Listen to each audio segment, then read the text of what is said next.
Hello dear student, स्वागत है आपका एक और नई इंटरेस्टिंग वीडियो में। आज हम 5 ऐसे फॉर्मूलाज लेकर आए हैं आपके लिए जो कि आपको परीक्षा में या किसी भी पेपर में फेल नहीं होने देंगे।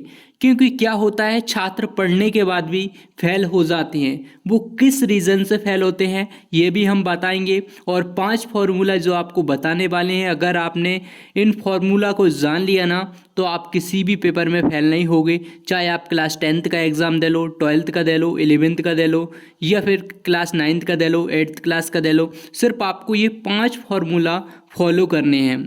तो दोस्तों, आज की वीडियो हमारी बड़ी इंटरेस्टिंग होने वाली है। तो सबसे पहले तो आप लाइक कर दीजिएगा, और अभी तक आपने चैनल को सब्सक्राइब नहीं किया है तो चैनल को सब्सक्राइब करके बेल आइकन को ऑल पर अवश्य प्रेस कर लेना, जिससे हर वीडियो का नोटिफिकेशन आपको तुरंत मिलता रहे।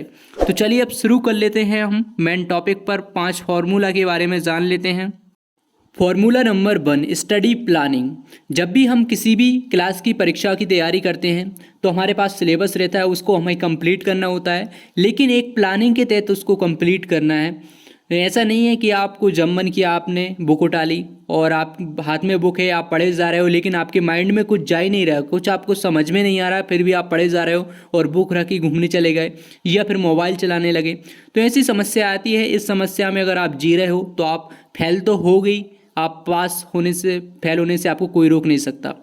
तो पास होने के लिए आपको क्या करना है, स्टडी प्लानिंग बनाना है, स्टडी प्लान करना है, किस प्रकार से आपको सिलेबस कंप्लीट करना है।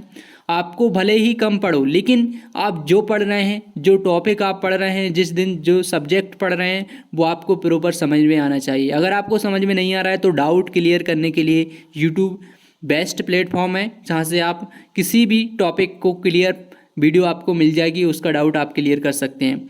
और या फिर आपके पास सर टीचर हैं, कोचिंग वगैरह आपने ज्वाइन की होंगी, या फिर जो भी जहाँ भी स्कूल जाते हैं तो वहाँ भी आपको सर टीचर ही मिलेंगे, तो वहाँ भी आप डिस्कस कर सकते हैं जो भी आपके डाउट रहते हैं उनको लेकर। और इसके बाद में हम सेकंड फार्मूला के बारे में जान लेते हैं। हमारा सेकंड फार्मूला क्या कहता है। और इसके बाद में हमारा सेकंड फार्मूला जो है वो है सिलेबस कंप्लीट कैसे करें। और ये समस्या लगभग हर एक छात्र की होती है।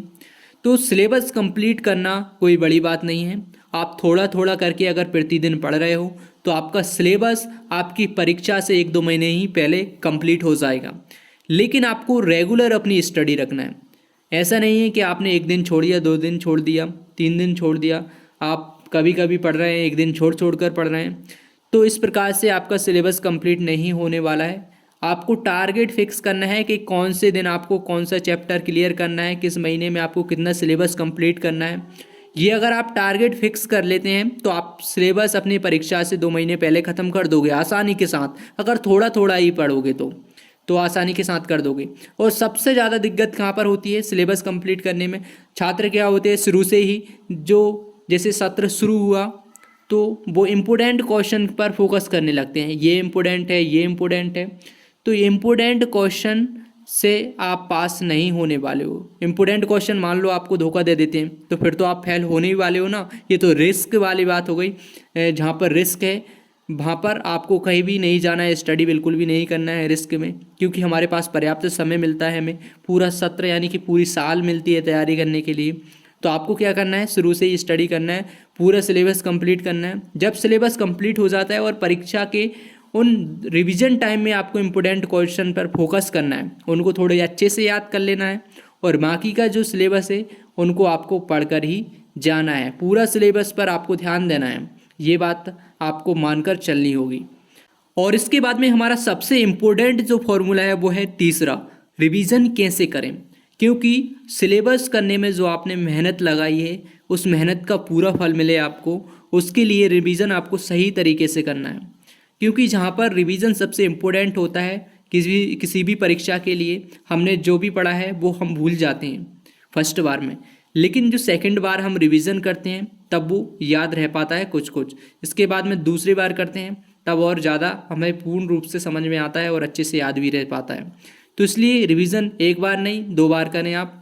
और रिवीजन कैसे करना है, तो सबसे पहले तो आपको सिलेबस में दिए गए क्वेश्चनों को अच्छे से दोबारा से याद करना है, क्योंकि वो तो बहुत ही कम समय में याद हो जाते हैं। दूसरी बार में तो तीसरी बार में और जल्दी में हो जाते हैं। तो आपको सभी क्वेश्चनों को फेरना है। लेकिन जो क्वेश्चन इम्पोर्टेंट है, आपको लगता है कि परीक्षा में ये बार बार आते हैं, तो उनको आपको लिख कर याद करना है। लिखने से क्या होगा, आपको लिखने का तरीका, राइटिंग भी आपकी सुधरेगी, और साथ में जिस क्वेश्चन बार बार आ रहा है उसमें आप गलतियां नहीं करोगे अगर आप उसको लिखकर रिवीजन करोगे। तो रिवीजन करने के लिए लिखकर आपको रिवीजन करना है इम्पोर्टेंट क्वेश्चन का। इम्पोर्टेंट क्वेश्चन आपको परीक्षा अध्ययन से मिल सकते हैं, परीक्षा बूथ से मिल सकते हैं, कई सारी बुक आती हैं, और प्रश्न बैंक भी जारी करता है एमपी बोर्ड, तो वहाँ से भी आप निकाल सकते हैं। इम्पोर्टेंट क्वेश्चन आपको कहीं पर भी मिल जाएंगे, और हमारे चैनल पर भी आपको इम्पोर्टेंट क्वेश्चन मिल जाएंगे। और इसके बाद में जो 4th नंबर का फॉर्मूला है, ये हमारे लिए बहुत ज़्यादा इम्पोर्टेंट है, मॉडल क्वेश्चन पेपर को सॉल्व करना। क्योंकि जब हमारा रिवीजन कंप्लीट हो जाता है, कंप्लीट होने के बाद में परीक्षा से पहले हमें मॉडल पेपर सॉल्व करना चाहिए हर सब्जेक्ट के, जिससे कि हर सब्जेक्ट के कम से कम 2-3 मॉडल पेपर तो आपको सॉल्व करने ही चाहिए। मॉडल पेपर सॉल्व करने से आपको किस प्रकार से फ़ायदा मिलेगा, आपको ये परसेंटेज बढ़ाने में फ़ायदा मिलेगा। आपकी परसेंट जहाँ पर 68 बन रही है या 70 बन रही है, वहाँ पर आपकी 85, 90, 80% आपको बनने वाली है, अगर आप हर सब्जेक्ट के 2-5 मॉडल पेपर सॉल्व कर लेते हैं। तो अब इससे आपको किस प्रकार से बेनिफिट मिलेगा, आप सोच रहे होंगे इतनी कैसे परसेंटेज बढ़ सकती है। तो वो इस प्रकार से मिलेगा, क्योंकि जब आप बिना देखे पूरी ईमानदारी के साथ मॉडल क्वेश्चन पेपर सॉल्व करोगे, और उस मॉडल क्वेश्चन पेपर को आपने सॉल्व किया है, उस आंसर शीट को पूरी ईमानदारी के साथ चेक करना और देखना कि कहाँ कहाँ पर आपसे गलती हो रही है, किस लेवल पर आपकी तैयारी है, तो उसमें आप सुधार कर सकते हैं बाद में। जैसे कि अगर आपकी राइटिंग में गलती हो रही तो राइटिंग में आप सुधार कर सकते हैं, कोई सा क्वेश्चन आप भूल रहे हैं तो उसको अच्छे से याद कर सकते हैं। और इस प्रकार से आपकी जो गलतियां हैं वो आपको मॉडल क्वेश्चन पेपर में ही पता चल जाएंगी, और आप वार्षिक परीक्षा में करने से बच जाओगे। इस प्रकार से आपका स्कोर जो है काफ़ी हद तक बढ़ जाएगा, क्योंकि नंबर कहाँ पर कटते हैं, नंबर गलतियों पर कटते हैं। कई क्वेश्चन के आंसर हम भूल जाते हैं, वो आपको अगर पहले ही पता चल जाएगा तो आप गलती करने से बच जाओगे। तो मेरी बात आप समझ पा रहे होंगे। तो अब हम 5वें फॉर्मूला के बारे में जान लेते हैं। और इसके बाद में हमारा 5वां जो फॉर्मूला है वो है फाइनल परीक्षा या वार्षिक परीक्षा। ये बहुत ज़्यादा इम्पोर्टेंट फार्मूला है, क्योंकि ये आपकी पूरी मेहनत का फल आपको देने वाला है। तो फाइनल परीक्षा किस प्रकार से आपको देना है, तो सबसे पहले तो आपको अपना जो भी एडमिट कार्ड है और जो भी आपकी लीड है उनको पहले से यूज कर लीजिएगा, लीड को, जिससे कि सही प्रकार से चलती हों। उन्हीं लीड को आपको ले जाना है, जो ज़्यादा स्याही फेंकती हैं उनको नहीं ले जाना है आपको। और उन लीटों के साथ आपको जाना है, प्रवेश पत्र भी आपको ले जाना है, लेकिन आपको परीक्षा हॉल में आपको टाइम से पहले आपको पहुंच जाना है। और जब आप टाइम से पहले परीक्षा में पहुंचोगे, आप अपनी आंसर शीट भरने के लिए आपको पहले ही समय मिल जाएगा। और इसके बाद में जब क्वेश्चन पेपर आपके सामने आएगा तो आपको ध्यान से सबसे पहले पूरा क्वेश्चन पेपर पढ़ लेना है। क्वेश्चन पेपर को पढ़ने के बाद में आपको समझ में आ जाएगा कि कौन कौन से क्वेश्चन आपको आ रहे हैं, तो उन क्वेश्चनों को आप पहले कर सकते हैं। अगर आपको पूरा पेपर अच्छे से आ रहा है तो आप बिल्कुल आप उन क्वेश्चनों को करें, यानी कि लाइन से क्वेश्चनों को करें सॉल्व, और अच्छी राइटिंग में करें। आंसर शीट में किस प्रकार से लिखा जाता है इसको लेकर हमने वीडियो बनाई है, और उस वीडियो की लिंक आपको वीडियो के डिस्क्रिप्शन में मिल जाएगी, तो वहाँ से आप उस वीडियो को भी देख सकते हैं, जिससे आपको पता लग जाएगा आंसर शीट में किस प्रकार से लिखा जाता है, क्योंकि वो एक टॉपर की आंसर शीट है जिसने टॉप किया था। और आपको अच्छे से लिखना है, अच्छे से। जो अगर किसी क्वेश्चन के आंसर को आप भूल भी जाते हैं ना, तो उसको लिखने का प्रयास करें, फिर उसे को सोचने का प्रयास करें किस से रिलेटेड, किस टॉपिक से रिलेटेड वो क्वेश्चन था। अगर उसके आसपास का कोई आंसर आ रहा है आपको उसी टॉपिक से रिलेटेड, जैसे कि हम हाइड्रोजन को लेकर बात कर रहे हैं या हम हृदय को लेकर बात कर रहे हैं, हृदय को लेकर कोई क्वेश्चन है, तो हृदय के बारे में हमें जो भी जानकारी वो उस क्वेश्चन के आंसर में आप लिख सकते हैं, अगर आप उसका आंसर भूल गए हैं तो।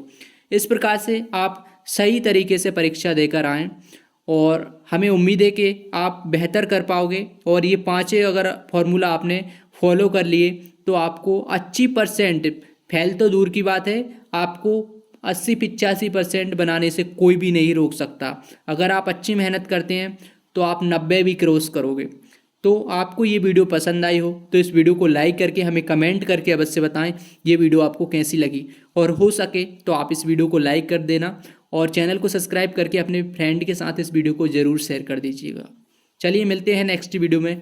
Thanks for watching.